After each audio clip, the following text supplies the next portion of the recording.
Chapter 03, Understanding Grant-Making Entities' Expectations. In this chapter, convincing funders with facts, writing about the project in need of funding, crafting a story with facts, including the right supporting documents. Most private and public sector funding sources all have funding request guidelines for your perusal on the internet. I'm nudging you to use and stick to these guidelines. They're the golden key to opening doors for funding consideration. In this chapter, I help you understand grant-related terms and guide you through how to tell and sell your story to potential funders. Think of this chapter as a warm-up to the heavy lifting you do when you write your funding request proposal. More about that in Part 4. Delivering the information funders ask for. Potential funding sources for your well-deserved grant award have been trying hard to help grant seekers, including you, understand what they want to read in an award-winning grant proposal. Although the funder's guidelines may vary in how they order the requested information or word the headings subheadings, in the end they all want to see commonly organized, written presentations of information. Shift your focus from the excitement of finding grant funding opportunities for your organization to gearing up to write the following blocks of information: factual information about your organization and its qualifications as a potential grantee. Compelling information about the specific project, 12-month implementation time frame, or program, multi-year implementation time frame, for which you're seeking funding. Planning-savvy narrative about what you intend to do with the money if you receive it. As you read through each section of the funder's guidelines, make sure you understand how the funder defines its terms. You need to consider whether you can interpret what the funder's asking for in more than one way in order to avoid accidentally giving the wrong info. What do you do if you don't understand what the funder really wants? Make a call or send an email, of course. When in doubt, ask. When confused, ask. In the following sections, I review the basic facts you're required to provide on most grant applications. I also give you an overview of the project details funders expect you to provide, and I offer suggestions on how to win over the application reviewers, also known as decision makers. After all, you do want to get funded, right? Providing the facts about your organization. Any funding source you approach will have questions about the grant applicant organization's legal name and structure, such as non-profit, unit of government, village, town, township, city, county, or state government agency, association, or membership-based organization. Although the wording may vary slightly from one application to another, the cover documents, if applicable, and narratives of grant applications generally ask for the same basic information. Understanding exactly what the application is asking for and knowing how to reply in the right language is critical. Don't hesitate to call or email the funding source for assistance if you have questions about any portion of the application. Asking a funder for help won't hurt your chances of getting a grant. In fact, doing so may even help because you're filling in online text boxes that have limited space. This means that you have to hit the funder's expectation target with your written responses in each of the text boxes. Calling or emailing with queries is another way to connect on a higher level with potential funder communications. If you're trying to enter your responses into an online electronic, e-grant, application, pay special attention to any word, character, or space limitations and stay within those limits. Also, don't try to copy and paste any graphics or other non-transferable formatting like bullets, underlining, italics, or bold font from your word processing application into an e-grant application template. I tell you more about e-grants in Chapter 23. The basic applicant information requested by all funders include the following: legal name of the grant applicant. Be sure to list your organization's legal name here. For charitable organizations, associations, and foundations, the legal name is the one that appears on the organization's IRS 501(c)(3), or 501(c)(6), letter of non-profit determination. If you're not sure, 501(c)(3) is the charitable designation, and 501(c)(6) is the association or membership designation. For cities, townships, villages, county units of government, and public schools, which have a different classification of non-profit status, the legal name is the incorporated name. Type of grant applicant. Check the box that best describes your organization's forming structure.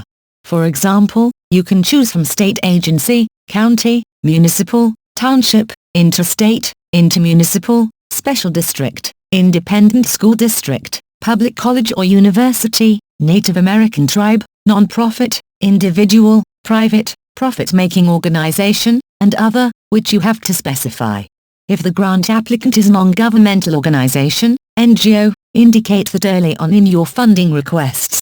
You may be asked for proof of registration as an NGO with your country's approval officials. Read more about NGOs at or state non-governmental organizations NGOs in the United States. Is your organization a type of applicant that isn't eligible? Search for a partner, government agency or non-profit that can be the lead grant application responder. Doing so gets dollars into the front door of your organization because you're incorporated into the funding request as a subcontracting partner. Year the grant applicant organization was founded, enter the year your organization was incorporated or created. Often, the year of incorporation differs from the creation date because many non-profit founders start providing programs and services first and seek incorporation several years later. You need to explain any such discrepancy in your opening narrative, which is the background history narrative section. Current grant applicant operating budget, supply the organization's 12-month operating budget total for the current fiscal year. Note that some funders also request the operating budget for the time period that the grant would cover. Always comply with whatever information is requested out when it comes to money. Be sure to supply information that portrays the truth and nothing but the truth. Grant applicant organization's employer identification number, EIN, or taxpayer identification number, TIN. This portion of the form asks for the 7-digit EIN TIN assigned to your organization by the IRS. The EIN TIN is also called a taxpayer reporting number. You can find the EIN TIN on your IRS letter of non-profit determination or by calling your organization's financial person department. Grant applicant organization's fiscal year, indicate the 12-month time frame that your organization considers to be its operating, or fiscal, year. The fiscal year is defined by the organization's bylaws and can correspond with the calendar year or some other period, such as the 1st of July to the 30th of June. Grant applicant organization's contact person information, name the primary contact in your organization for grant or cooperative agreement negotiations, questions, and written correspondence. This person should be your executive director, board of directors president, or program director, not the grant writer. Why? Because you, the grant writer, have no legal or financial authority to act as the contact person.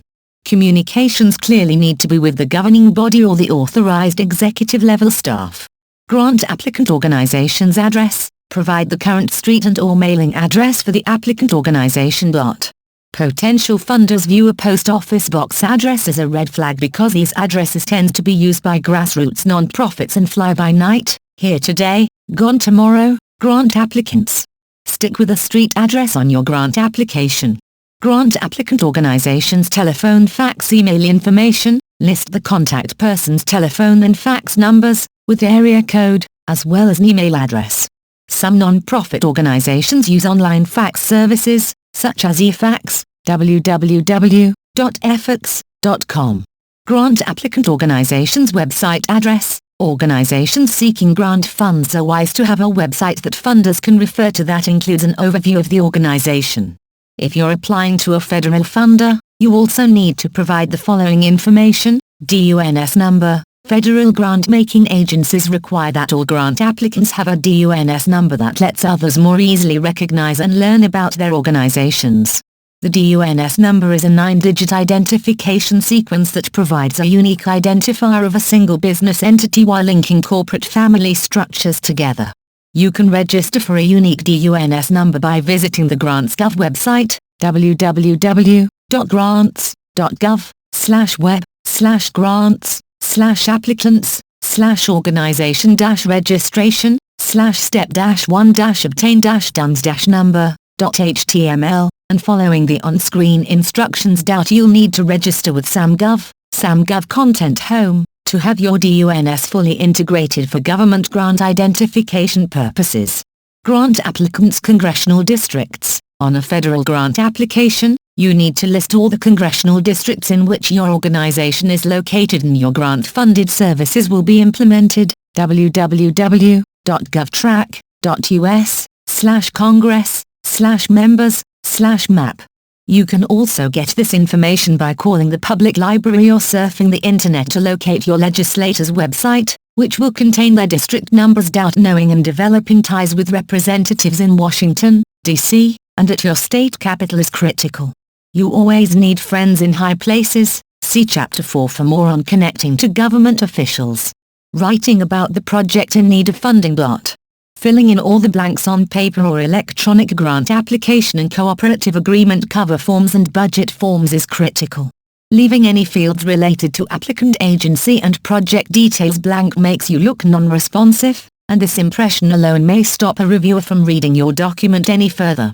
Luckily, most electronic grants and letters of inquiry are programmed to alert you to missing information and won't let you upload the document until you supply the missing information. Just in case, though, I use the following sections to highlight the blanks you must pay particular attention to so the reviewer doesn't lose interest in your organization. Project name. List your project name on the cover letter, the cover form, and any other funder-requested documents. A project name enhances the storytelling, personalized approach necessary in today's highly competitive grant-seeking arena. Project names should be memorable, but stay away from long ones. Here's a great example for a project name, Projector2AISE. What does it stand for? Researching realistic academic indicators for student evaluations. And that's just one possibility. Whatever you do, use your imagination and don't use a name that translates into an offensive abbreviation or acronym. Organization's mission. When funders ask for the grant applicant organization's mission statement, they want to see the vision driving string of words that communicates to the world your organization's purpose. Be sure to limit your mission statement to a single sentence. Purpose of the requests. Compose a short, one-sentence statement about why you're approaching this particular funding source. Does its mission align with your organization's? Has it funded your organization previously? For example, the purpose of this request is to seek your initial and ongoing funding to conduct research on emerging student evaluation indicators other than standardized testing and letter grades. Give dates for the project. Provide the proposed starting and ending dates of the project. You don't have to figure exact days, just express the project dates according to month and year. Don't forget to give the project a start date that's at least 6 months into the future. Funders need time to review and make decisions about who receives grant awards. Many funders specify when, month, year, they anticipate announcing awards. If a time frame is specified in the application materials, target your start date to correspond with it. Amount requested. Enter the amount you're requesting from the funder, round off to the nearest dollar. Do your homework by reading the funder's instructions. They usually contain a funding range minimum and maximum along with the grant award amount number. For example, in order to contract with K-12 educators, from the K-12 Educations for Academic Scoring Change Association, and research other ways to evaluate the academic success of K-12 students, the Georgetown Education Association is seeking $200,000 for a 24-month educational policy changing program. Total project cost. Include the total cost of the proposed project. Double and triple check to make sure the number you enter here matches the total cost of the project listed in the budget narrative and on the budget forms. For more about budgets, check out Chapter 18. For example, the total project cost is $200,000. Geographic area served. Describe the location of your project in this order: city, county, state. You can even narrow your target population area down to census tract numbers, specific names of neighborhoods, or congressional districts. Some funding is designated for specific geographic regions within a state. For example, the geographic area is the District of Columbia. The 179 census tracts impacted are listed in Attachment 1. Signatures. Most federal government applications are submitted online through one of the Fed's grant portals, Grants.gov, so you type the requested contact information for the authorized contact person for your organization into a signature field box instead of submitting an original signature. Even foundations and corporations are using typed names for grant signature boxes. If you end up submitting a paper hard copy of your grant application, which will likely only happen with small foundations that have not embraced grant technology, all signatures should be in blue ink. Using this color makes differentiating the original document from the copied documents easy for the funder. Storytelling with facts.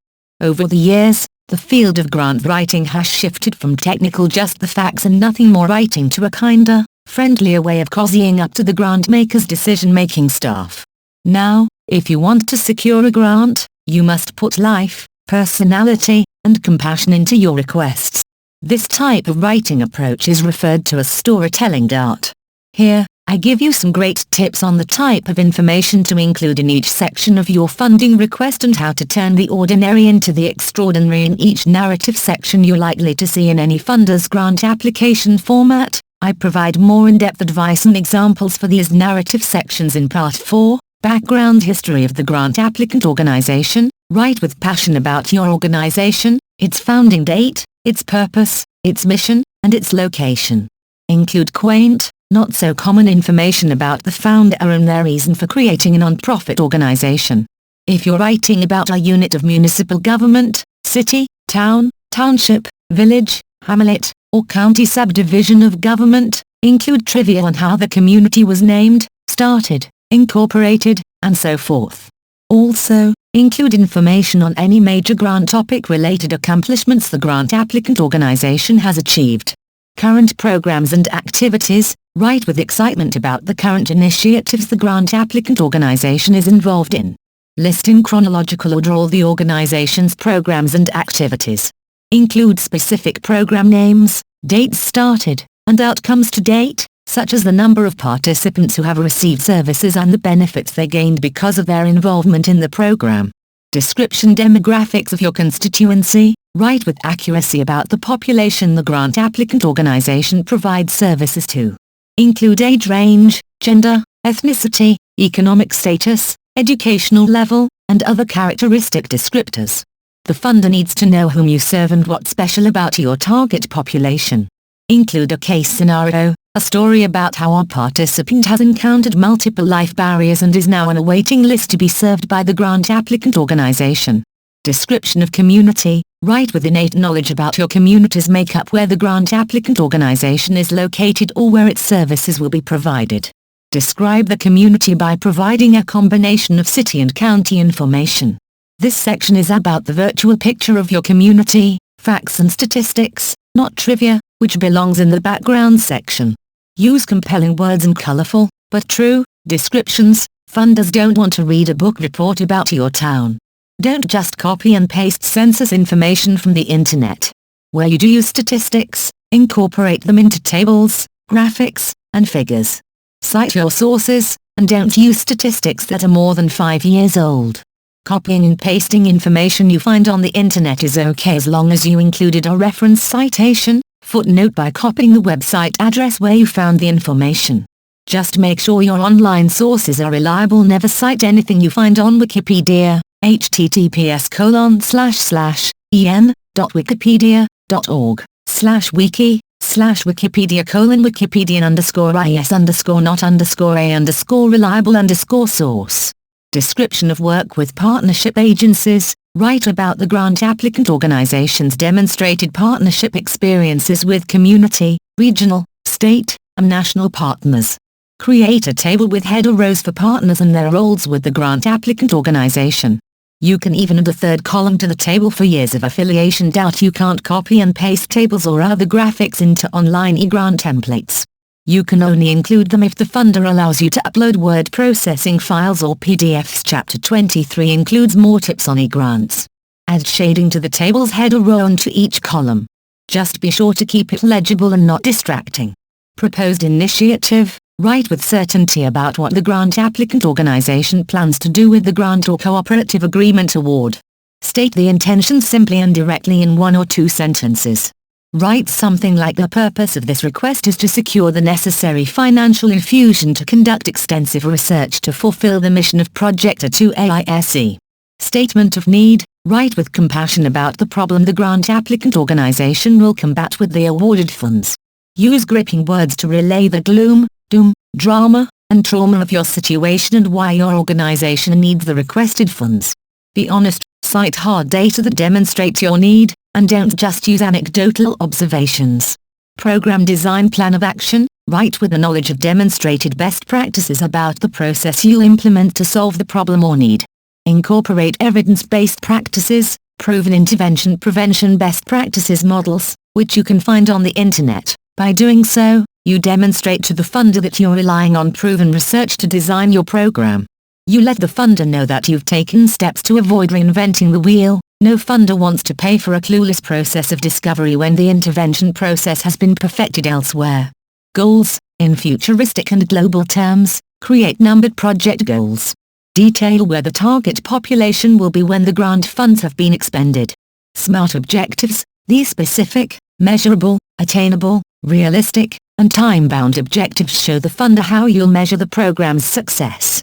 Write percentage-driven benchmarks for your target population or program that are achievable within the grant period, including annual benchmarks for multi-year requests. Activities strategies. Write about the proposed activities, tasks, or strategies you'll implement to reach your goals. Put this information into table format and shade each row and column differently, but don't use too many colors. Timeline. Incorporate target dates for your objectives and activities strategies. Note when the objectives will happen and when the activities will start and end. A timeline presented in a table looks great to readers. This timeline chart or table is often referred to as a Gantt or implementation chart when the applications indicate required elements in the timeline. Be sure to include every required element in your final timeline chart. Shade your rows and columns if the funder allows graphics, otherwise, just included the information in narrative format. Impact on problem. Write about how the grant applicant organization's proposed action will reduce the problems discussed in the statement of need. Note how similar interventions or preventions in other locales demonstrated impact and resolution of the problem. Project significance. Write about the impact the grant applicant organization's project will have on the target population from a wide viewpoint. Write this section in italics. When you incorporate italics, you're speaking more directly to the grant reader decision maker. Project significance can be stated in a brief paragraph. Systemic change. Write about how the program the grant applicant organization plans to develop with funding support will positively change society or improve rigid and antiquated systems. Use futuristic, hopeful language. Performance evaluation plan. Write about who will conduct the performance evaluation, what it will cover, and the time frame for evaluation activities. Keep in mind that the collection of frequent and unbiased feedback from members of the grant's target population is critical to an accurate performance evaluation. If the funder's format allows graphics, create tables that incorporate the previously written SMART objectives, see the earlier bullet, and how they will be measured. Otherwise, present this information in narrative format. Dissemination of evaluation findings. Write about who will receive a copy of the evaluation findings. Dissemination of evaluation materials is important for reporting to current funders and can sway future funding sources when you attach them to grant applications and cooperative agreements. Propose to disseminate findings beyond your local areas. For example, present the findings at a national conference or region roundtable where other organizations will benefit from your experiences and the results. Keep personnel staffing. Write with familiarity about the staff, contracted consultants, and volunteers needed to carry out the program or project. For each position, indicate what percentage of the person's time will be allocated to the project and which budget, cash match, in kind, or requested, their salary will come from. Cash match refers to cash your organization has available to allocate to the grant-funded program. When funded, format position titles and time allocated to the projects in bold. Management plan organizational structure administration. Write with confidence about who will report to whom and where the built-in assurances of administrative and financial responsibility will be established. Be sure to add your financial staff to the management plan. Funders want to see that your organization has strong financial accounting and stewardship practices in place. Incorporate this information into a narrative paragraph. Sustainability. Write with accountability about how the grant applicant organization will continue some or most of the grant-funded program components after the initial grant funding timeframe has ended. Tell funders about the funding plan your board of directors and administrative staff or development office staff have in place. Let them know that you'll be working hard to identify continuation funding for their starting grant investments. Adequacy of resources. Write with confirmation about any financial, physical, and personnel resources the grant applicant organization already owns or has access to that can be used for program activities. Use dashes to list the resources, making sure you have the mandatory attachments before you start writing. Virtually all grant applications require a few standard attachments that provide additional information about the grant applicant organization. These attachments follow the grant or cooperative agreement narrative. The following list outlines some of the things you'll likely attach to your grant requests. Keep in mind that each funder has its own instructions on how to order these attachments, so the order here isn't necessarily standard DART. Funders are often very specific with regard to attachments. Many accept only the attachments this specifically lists. If the funding sources guidelines indicate that the funder accepts no attachments or that submitting any material besides the grant application results in the application not being reviewed, omit the standard attachments covered in this list. Budget summary, cost summary. Fill in the blanks on a standard worksheet listing line items and expense amount as required by the grant guidelines or directions. Head to Chapter 18 for more about budgets and financial stuff. Budget detail, budget narrative, cost justification. Write a detailed narrative on each proposed expense. Up-to-date financial statement. Attach a copy of the grant applicant organization's most recent financial statement. Whether audited or unaudited, the financial statement should explain any findings of concern. Proof of tax-exempt status, if applicable. Proof is a copy of the grant applicant organization's 501(c)(3) letter of non-profit determination from the IRS, with the date on which a certifying agency recognized the status. Board of Directors with affiliations. This attachment lists the names and board positions of the organization's governing body along with their position within the community, Board of Directors, City Council members, village trustees, and so on. This document also should mention the lengths of their board terms and amount of time remaining to be served. Letters of commitment. A letter of commitment comes from a partner organization and states that the partner is committed to providing leveraging assets to your grant-funded program when funded. Partner organizations can commit to providing cash, facilities, technical assistance, equipment, supplies and materials, or loan staff.